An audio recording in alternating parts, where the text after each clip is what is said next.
Bem-vindos, bem-vindas a mais uma conversa de paz e esperança. Hoje, o nosso convidado é o nosso querido amigo Daniel Seidel. Seja bem-vindo, Daniel Seidel, à nossa conversa de paz e esperança.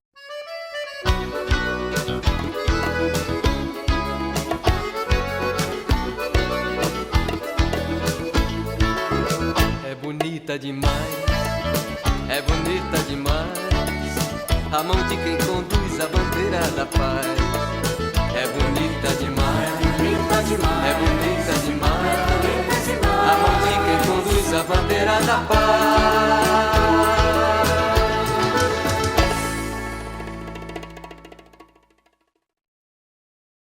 Agradeço o convite, meu xará, Daniel e Gino, de tantas lutas que já empreendemos juntos, e é muito bom poder saber que estão se multiplicando as iniciativas dessa ocupação de espaço, nessa perspectiva da paz e esperança, numa rede social que tem produzido já tanto ódio, tanta intolerância e até violências, né? Então, é sempre uma boa notícia saber de mais essa iniciativa. Parabéns aí, coragem para seguir adiante. E a gente está há algum tempo lá com o programa Despertar Consciência e Paz, já vamos fazer aniversário de 3 anos, Daniel, toda semana, e tem sido realmente uma referência para muitos, só que o nosso programa é 8 horas da manhã na sexta-feira, então não tem concorrência, você pode assistir esse programa à noite na segunda e depois na sexta ainda poder nos acompanhar lá, mas é uma alegria estar aqui com você. E eu acompanho, Daniel, o seu programa. Às vezes eu não estou assistindo no momento que ele está sendo exibido, mas assim como esse programa, é muito interessante que fica gravado. Você pode ir lá na hora que dá para assistir, assiste o programa, né? E pode interagir ali nas conversas do YouTube, muito bom. Então, agora, te conheço já de muitas décadas. Agora, talvez alguém aqui não conheça você que está assistindo o nosso programa nesse momento. Quem que é Daniel Seidel? Quem é esse camarada de tantas lutas, de tanta esperança que está aqui conversando comigo hoje? Bom, Daniel Seidel, eu mesmo, sou nascido no Espírito Santo, cristão leigo, com minha origem nas comunidades eclesiais de base, e justamente por conta desse meu compromisso, já como liderança na Pastoral da Juventude, inicialmente da Arquidiocese de Vitória e depois da Diocese de Colatina, e quando é criada a Diocese de Colatina, pelos braços de D. Helder Câmara, em 1990, Daniel, eu fui enviado para ser o primeiro secretário nacional das Pastorais da Juventude, das PJs do Brasil, junto ao setor juventude da CMB. Peguei um pouquinho no final do período do padre Jorge Boran, e depois com o padre Flores, né, Floresvaldo Saurinho Orlando, que lá do céu nos acompanha agora. Ele fez a sua Páscoa, e foi um trabalho que, então, eu deixei trabalho, já era trabalhador do Banco do Brasil, delegado sindical na minha base lá em Colatina, tinha todo o compromisso, né? E o que me levou a tomar essa decisão, que muitos consideram radical, na verdade, deixar tudo, família, etc., foi justamente um período muito difícil que nós vivemos, onde em 1 ano e meio, 5 lideranças da nossa caminhada, gente que eu contribuí na formação, presidente do Sindicato de Trabalhadores Rurais, o Francisco, uma pessoa muito simples das comunidades de base, até o padre Gabriel Maire, que 23 de dezembro, então, de 89, foi assassinado. De manhã nós tínhamos participado de planejamento, na verdade, da Pastoral da Juventude da Arquidiocese, e por volta das 19 horas, então, ele foi assassinado em Cobilândia, em Vila Velha, né? Então, essas questões todas me levaram a pensar que eu era trabalhador, concursado no nível superior do Banco do Brasil, né? E por mais que eu sempre fiz lutas e acredito nas empresas públicas para proverem o país das políticas públicas e de financiamentos necessários, né? Eu via que o filé mignon do meu tempo eu dedicava ao capitalismo, né? De manhã eu atuava voluntariamente na paróquia, na área de comunicação, tínhamos também um programa de rádio, até o nome era interessante, Daniel, era Evangelho sobre os Telhados, na verdade. Então, sempre gostei muito, não tinha internet naquele tempo, não tinha nada disso, né?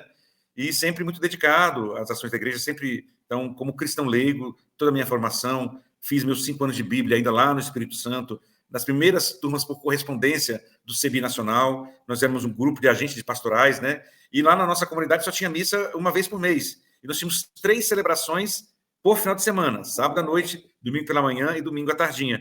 Todas com ministros e ministras da palavra, para cada celebração, para cada final de semana, ministros extraordinários para o batismo, testemunhas qualificadas, todos cristãos leigos. E eu, muito cedo, já aos 15, 16 anos, fui coordenador do conselho da comunidade. Então, ou seja, tudo isso que o Papa Francisco hoje retoma de uma igreja sinodal, participativa, né? Aí muitos, né? E o primeiro pároco, depois de 50 anos de comunidade, ela virou a sede de uma rede de comunidades, né? Dentro da concepção do documento 100 da CNBB. E o primeiro que foi lá foi nosso querido Padre Jéssico, talvez assista esse programa em algum momento, né? E ele virou para mim e falou: olha, essa comunidade de vocês é muito anticlericalista, Daniel, que é isso? Eu falei: não, o Padre Jesus. Eu fiquei 4 horas conversando com ele no telefone, né? É simplesmente porque a gente é a igreja. A gente não precisa de padre, de bispo para ser igreja. A gente sabe da responsabilidade que tem no anúncio do evangelho. E nós, claro que valorizamos a Eucaristia, tanto é que a gente provê sempre, era a celebração da palavra com distribuição da Eucaristia, né? Então, enfim, mas depois aí resultou todo um repensar, e o envio desses ministros como missionários, de forma que as comunidades rurais, ao todo 23 daquela paróquia de São José, né, do Divino Espírito Santo, a nossa comunidade de São José Operário, pudesse efetivamente, então, ter as missas aos domingos. Voltou a catequese, e uma série de iniciativas até neopentecostais que tinham lá acabaram se extinguindo porque o pessoal voltou efetivamente para as comunidades. Então, eu venho dessa experiência de igreja viva e estranhei muito quando cheguei aqui no Distrito Federal, onde a gente tinha missa como um carimbo, né? Todo quando tem encontro tinha que ter missa para carimbar, para dizer que o encontro era católico, né? Eu morei 3 meses lá na paróquia do Verbo Divino, agradeço até hoje os padres verbitas, né? E depois de 3 meses, por mais que a companhia, a vida fraterna era muito boa, mas ficava final de semana, quando estava em Brasília, parecia um cemitério. O povo ia tudo para a chácara, para os clubes, não tinha gente na rua, né? E a vida toda morando em periferia. E aí foi que eu mudei para Ceilândia, Padre Jorge Boran, quem fez a ponte com os padres espiritanos de Porto Rico.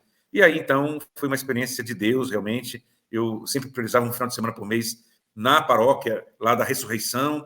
E era uma única paróquia, Daniel Gil. Não sei se você lembra, toda a Ceilândia Norte, né? E depois a Sagrado São José, depois a Santíssima Trindade, depois a Natividade. Igreja da Paixão.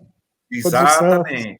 Exatamente. Então, todas essas eu tive a oportunidade, e daí até outras vocações também, a vida religiosa, a feminina e masculina saíram. Eu trabalhei 5 anos com liturgia popular, eu diria assim, nessas comunidades. Então, sempre fui um homem de igreja, né, dedicado, e Deus é tão generoso que depois me deu mais um pai e uma mãe, né, mineiros dessa vez, né, eu tinha, e graças a Deus os tenho vivo ainda, lá no Espírito Santo, né, papai com 88, mamãe com 83, e tem Dona Ana e Vovô G, que celebramos nesse ano o seu jubileu de ouro, né, 50 anos de casados também, né, e eu era o caçula de 3 irmãos lá, e aqui eu fui o caçula de 3 irmãs, né, então assim, aqui eu fui o irmão mais velho, né.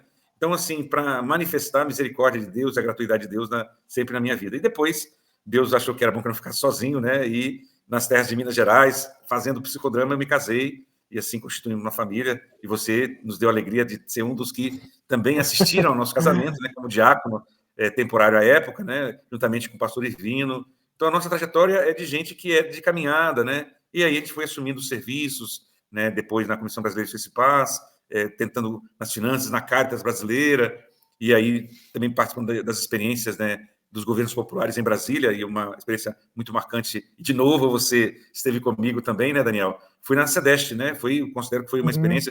Estive como secretário de Estado na área da Assistência Social e Segurança Alimentar aqui no Distrito Federal, de 2011 a 2014. Sou servidor de carreira do Ministério Público, né?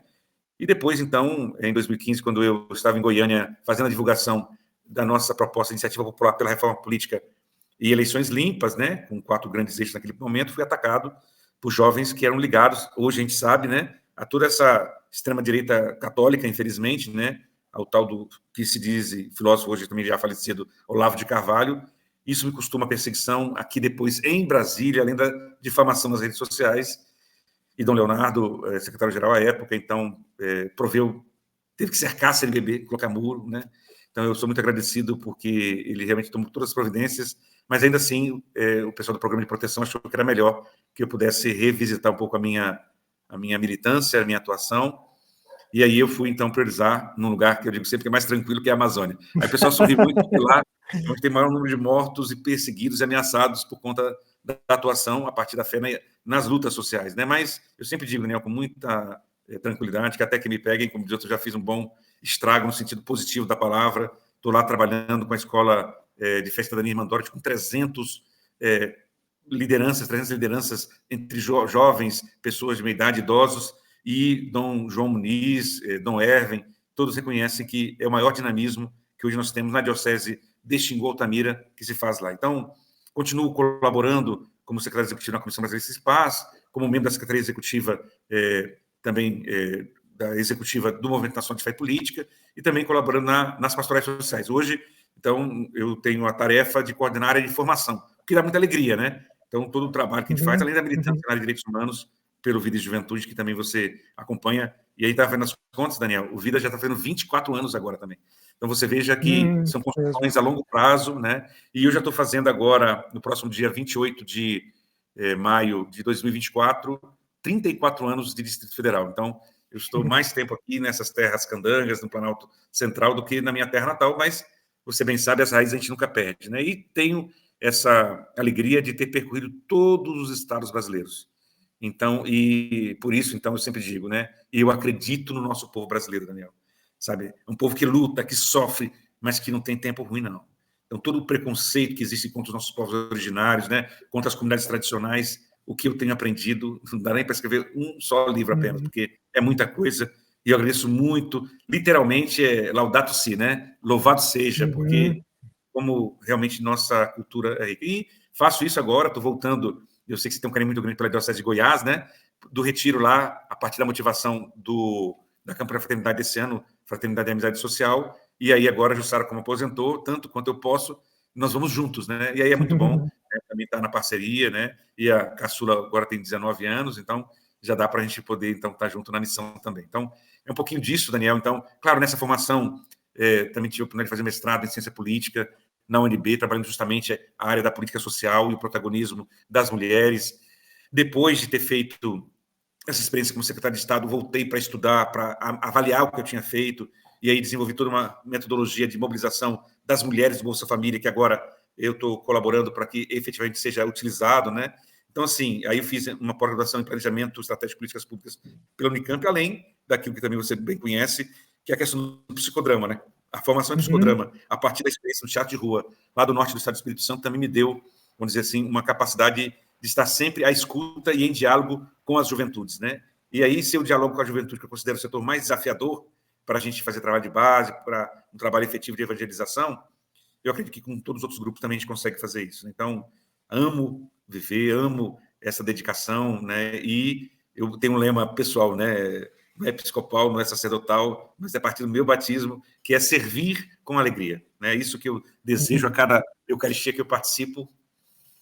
Eu peço a Deus que eu seja sempre uma presença eucarística, que alimente, que anime, que console e que dê esperança para o nosso povo, né? Então, essa pessoa sou eu, tentando viver a fidelidade ao Evangelho de Jesus. A sua apresentação permitiu que muita gente te conhecesse em profundidade. E eu tenho o costume de dizer, isso é de coração, eu falo para as pessoas, o Daniel Cedo é uma pessoa que tem um testemunho de profecia, de missionariedade e de compromisso, mas, ao mesmo tempo, é uma pessoa de sensibilidade, de muita ternura, de muita hospitalidade. Eu acho que um dos marcos fortes da sua presença é justamente essa dimensão de ter uma sensibilidade muito grande, de ter uma capacidade de hospitalidade com as pessoas. Te conheço, quantas pessoas você acolheu em situação de muitas dificuldades, aí na sua casa mesmo, né? Ou mesmo em outras oportunidades que a própria vida, né, oferece, você sempre estendeu a mão de uma forma muito companheira, muito amiga. Só estou devolvendo, Daniel, só estou devolvendo tudo que Deus, generosamente, por meio, né, das pessoas, dos seus sinais, sacramentos, né, sempre proveu, né? Nunca tive nenhuma necessidade mais grave, porque sempre tive pessoas, e se precisar de algum dia um testemunho sobre providência, pode me chamar que eu dou, porque realmente, graças a Deus, nunca me faltou nada por conta dessa generosidade. Eu acho que ser generoso, acho que faz parte dessa vivência cristã que a gente acredita e promove também, né? Esse foi um primeiro momento da nossa conversa de paz e esperança com Daniel Cedo nessa noite, aqui conversando conosco, e eu quero abrir para um segundo momento de conversa com ele, com você, Daniel, que está aqui conosco nesta noite, que é para falarmos sobre encarar a política. Eu sei que um dos elementos que você não falou na sua apresentação foi que você participou de 4 disputas eleitorais aqui para deputado distrital, aqui no Distrito Federal. Eu não digo que foram campanhas que foram derrotadas, porque o processo político ele é uma construção pedagógica. Acho que o trabalho político ele é contínuo. E quando você chega ao momento das eleições, você tem ali um momento pedagógico de acentuação da caminhada democrática que o nosso país faz, da escolha dos seus representantes. E quando aquela pessoa não é escolhida como representante, tem diferentes fatores que alguém é eleito ou não é eleito. Mas o processo da construção das suas campanhas, elas foram vitoriosos. Ele mobilizou pessoas, ele despertou o interesse na política de tantos candidatos que conseguiram, inclusive, ser eleitos depois, mas que tiveram inspiração na sua pessoa, como o exemplo do Leandro Graça, que foi, inclusive, candidato ao governo do Distrito Federal no último pleito, e também o despertar da política, também em outros processos na vida comum. E aí eu queria saber, assim, cara, se hoje é preciso falar de encantar a política, é porque provavelmente existe um desencanto na política. Qual é a razão das pessoas não estarem encantadas com a política? O que pode ser feito para voltarmos a encantar as pessoas? Esse desencanto com a política, eu digo que é uma estratégia, e uma estratégia continuada das elites, né? E aí, quando eu falo de elites, são os poderosos, são os mandões locais, para que o povo se desinteresse completamente da política. Tem problemas na política, tem corrupção, tem um monte de problemas. Como em todas as áreas da vida, temos problemas. Mas a política, ela foi criminalizada, Daniel, justamente porque ela é por meio da política que se define os recursos para aplicar ou não em políticas públicas, para investir ou não em obras, e assim por diante. Então, de fato, esse desencanto, eu diria que foi um desencanto programado, isso de um lado, então é uma estratégia dos setores liberais e neoliberais e ultraliberais e da extrema-direita para que realmente as pessoas das classes populares não se interessem por política, desliguem na hora de um jornal, de um programa, o horário eleitoral. Então, por isso, a ideia de encantar. Agora, num nível mais profundo de reflexão, Daniel e cada uma que está aqui conosco, nós temos que também dizer que a democracia, no seu modelo formal, representativa, ela é árida. Ela não conseguiu, nessas experiências todas que fizemos até o momento, entregar aquilo que ela prometeu. Não é uma culpa da democracia em si. É, de fato, um travamento que vem das multinacionais, de todo um sistema de poder que, apesar da gente ter avançado por uma Constituição republicana e que reconhece lá nos seus artigos 5º e 6º, né, os direitos civis e os direitos sociais, para falar, e políticos, do básico, na prática, nós sabemos que isso não é verdade, né? E eu poderia citar uma série de exemplos, né, porque eu adoro fazer política, Daniel. Essa é a questão. Eu só acredito em fazer política com encantamento, porque ela é mobilizadora, ela é apaixonante, porque por meio dela você provê condições e dignidade para muitas e muitas pessoas. Você esteve com a gente na secretaria e 1%, e a gente chegou ao nível, quando a gente executou menos do nosso orçamento autorizado, a gente executou 96%, chegamos a 98%. Agora, 1% do nosso orçamento era 5 milhões, era 7 milhões de reais. Olha o tanto de coisa que dá para fazer com isso. Agora, para isso tem que ter trabalho, dedicação, mas nada se conquista, nada se faz sem isso, né? E eu acho que toda vez que a gente tem uma representação de setores populares, seja do sindicato, seja das nossas periferias, como foi a nossa experiência de mandato popular, Daniel, eu digo, toda vez que você tem uma candidatura que se apresenta, a gente já tem uma vitória política. E por isso eu concordo com o que você disse, né? E aí eu sempre gosto de exemplificar. Nós ficamos, depois da campanha, da primeira campanha, né, que o único comitê era aqui em Samambaia, na 306, onde eu morava, já casado, né, e foi apedrejado no nosso comitê. Eu lembro que com todas as pratinhas que a gente juntou, a nossa campanha ficou em R$ 3.500, foi o dinheiro que a gente conseguiu arrecadar lá em 98, não tinha internet potente que a gente tem hoje, nada disso. E a gente teve 3.437 votos, pessoas que acreditaram nessa proposta. Então, não foi uma vitória eleitoral, como você disse, foi uma vitória política. E a gente depois ficou com a coordenação desse coletivo Permita uma parte claro. para dizer que eu me recordo bem daquela candidatura, que hoje 3.400 não significa muito, mas naquele tempo te colocou como primeiro suplente. É bom lembrar disso, né? Depois da... exatamente, porque agora, de fato, o Distrito Federal já ultrapassou 3 milhões de habitantes, só o nosso quadradinho, né? Então, muito bem lembrado, Daniel.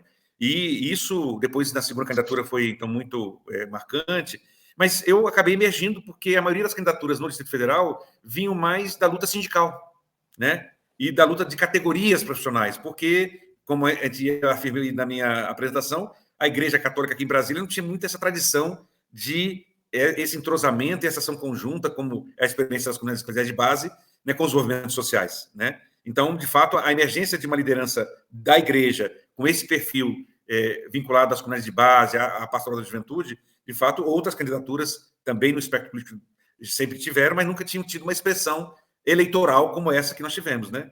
E essa conversa nossa, então, foi amadurecendo, e nós resultamos, então, em 99, em criar uma entidade de educação popular, na linha de Paulo Freire e com psicodrama. E é aí que nasce o Vida e Juventude. Então, ou seja, a força social e política que nós acumulamos, nós transformamos numa organização.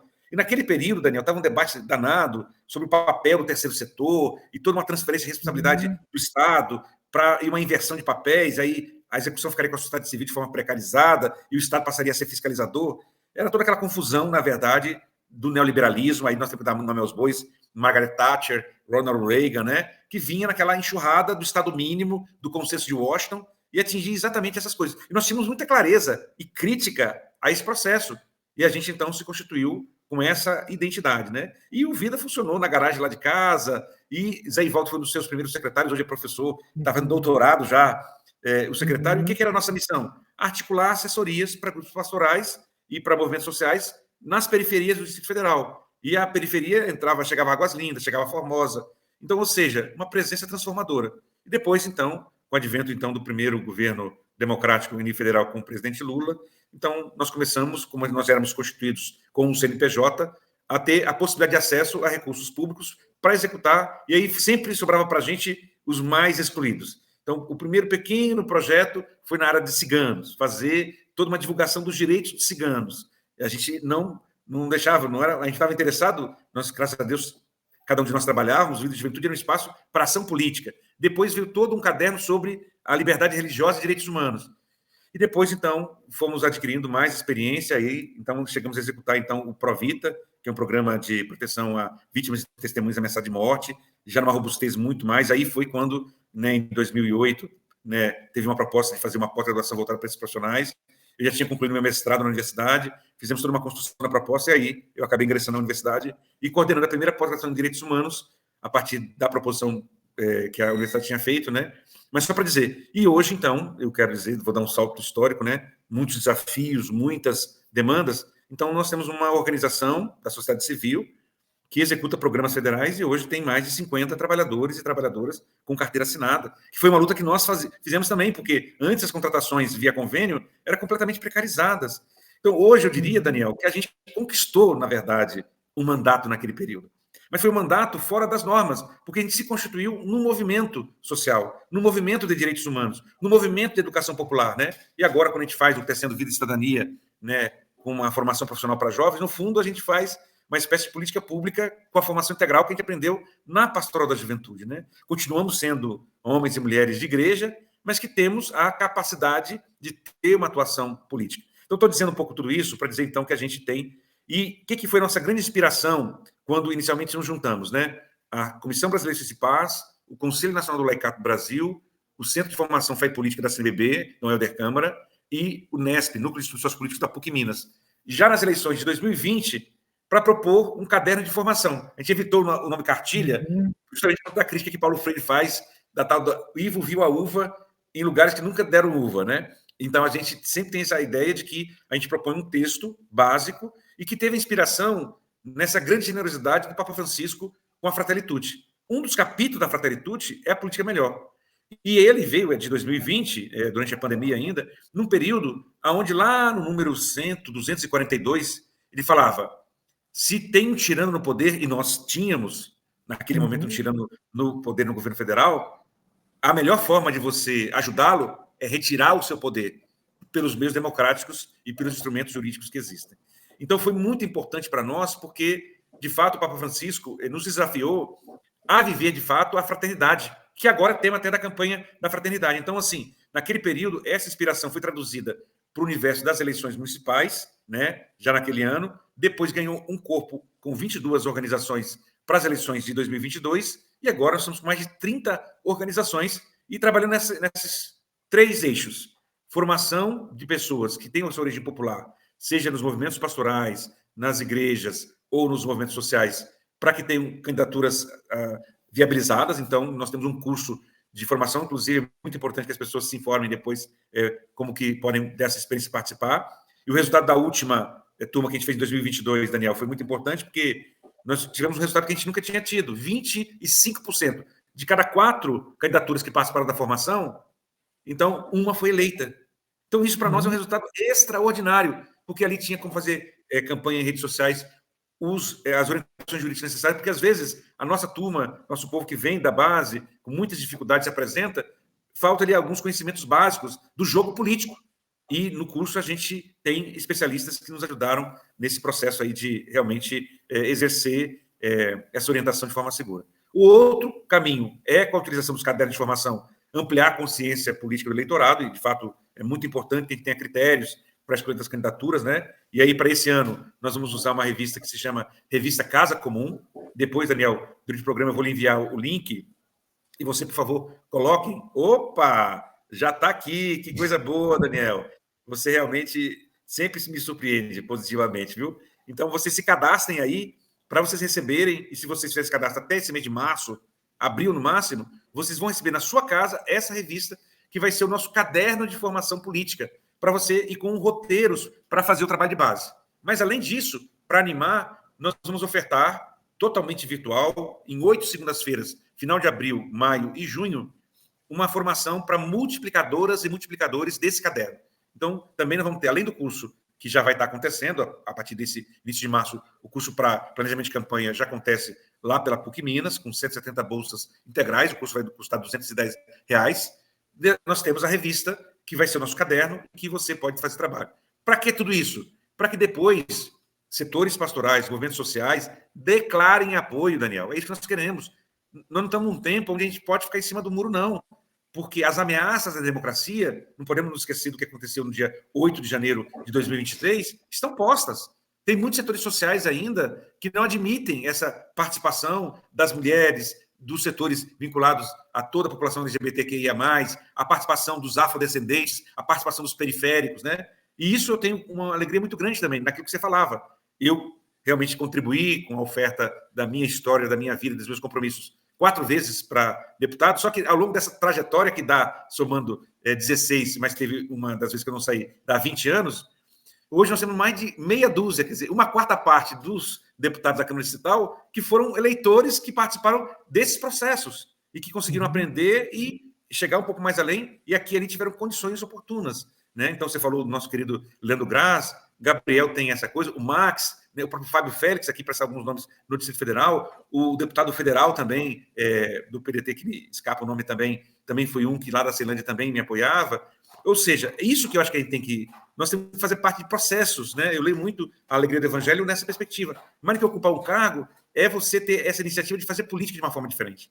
É nessa política melhor, que Papa Francisco tão bem traduz na Fratelli Tutti, que a gente precisa se vincular. E quando as pessoas descobrem que isso é possível fazer... Agora, não vamos esconder de ninguém, né, Daniel? Você trabalhou comigo na secretaria. Na secretaria, nós fizemos a política social. Só que para garantir os direitos dos mais excluídos e pobres da sociedade, aí tem que fazer um esforço adicional. Realmente é uma dedicação muito, muito intensa. Vai ter sofrimento, vai ter perseguição, né? Então é nisso que a gente tem que saber que, se a gente segue um preso político, como nos ensina Frei Beto, né, o nosso destino não vai ser muito diferente daquele que Jesus sofreu também, né? Mas isso tem que ter sentido para a gente, porque senão, de fato, a gente não se dedica. Então, ninguém está vendendo aqui, e eu, pelo contrário, eu sempre gosto de avisar para as pessoas no que elas estão entrando, né? Mas é muito importante também nós termos essa generosidade, né? Aí as perguntas, Daniel, você não vai mais candidatar agora? Eu falei assim, olha, eu já dei minha cota e já criei as condições. Na área de gestão, eu, de fato, eu digo que eu me encantei com a possibilidade, e eu sempre tive isso comigo. Eu sou daqueles que contribuo para que coletivamente a gente faça as coisas acontecerem. E é nisso que eu me dedico e sempre tenho essa disposição, porque, em que pese que não estava na titularidade, você bem sabe, a nossa casa aqui é a casa de referência para discussões, debates de candidaturas que realmente queiram promover justiça social, igualdade, fraternidade na sociedade. Então, a nossa casa é uma casa que, na perspectiva missionária, se abre para os grandes debates necessários para onde nós vivemos aqui em Samambaia, para o movimento cultural, que eu também sou membro e participo, né? Então, é nesses caminhos, uma coisa que eu sempre tive comigo, nunca faça política sozinho, né? E eu tenho comigo uma coisa que eu só imito, que é, se vocês verem nas divulgações dos programas que eu realizo, eu sempre peço, multiplica por 12, multiplica por 12. Esse é o alcance que qualquer pessoa que tem uma liderança consegue falar, porque o nosso trabalho é de formar novas lideranças.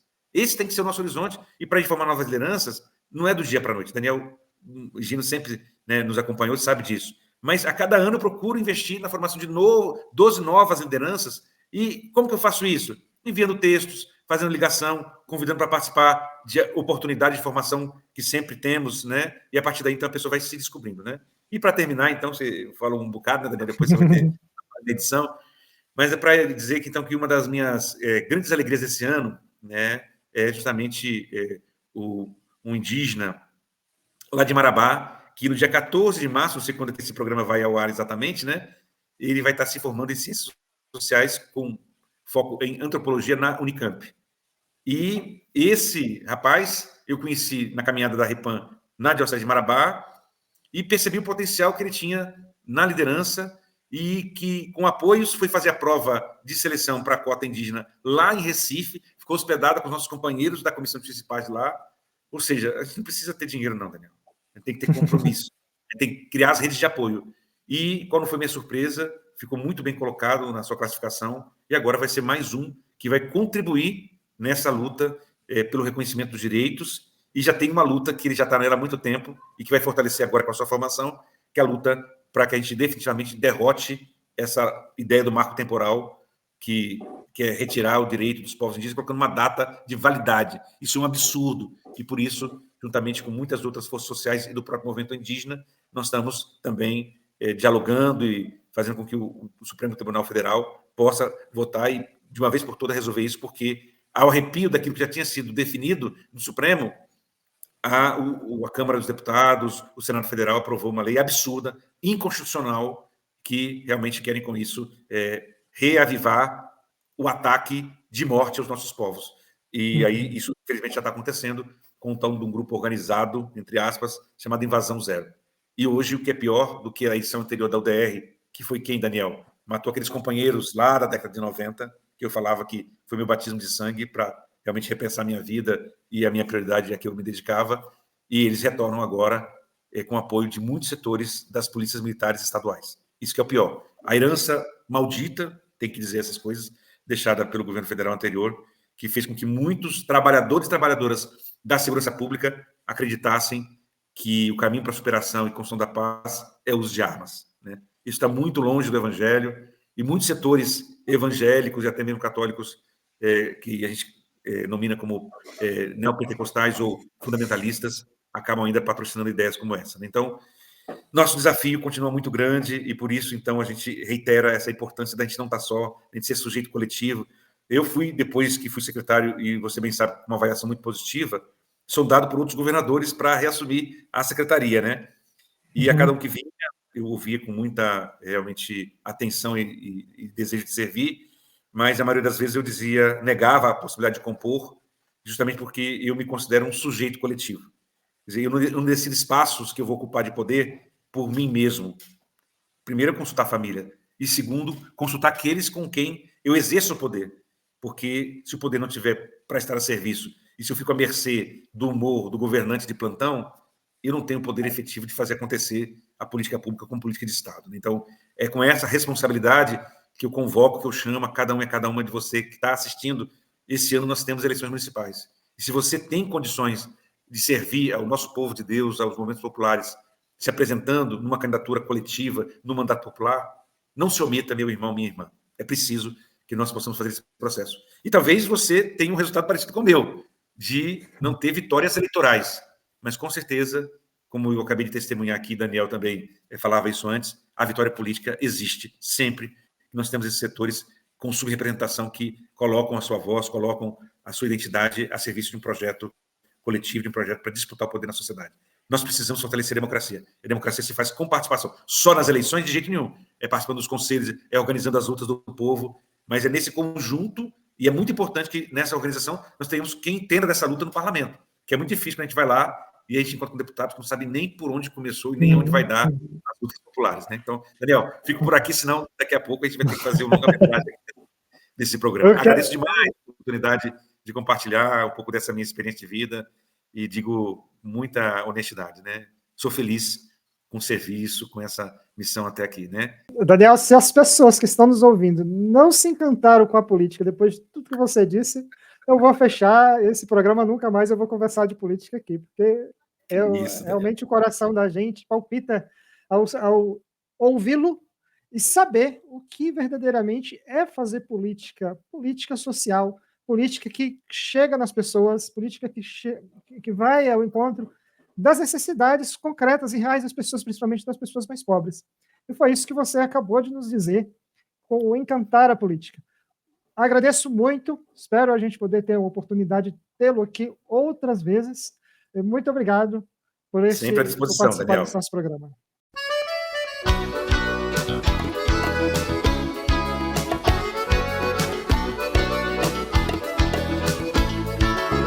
É bonita demais, é bonita demais, a mão de quem conduz a bandeira da paz. É bonita demais, é bonita demais, a mão de quem conduz a bandeira da paz.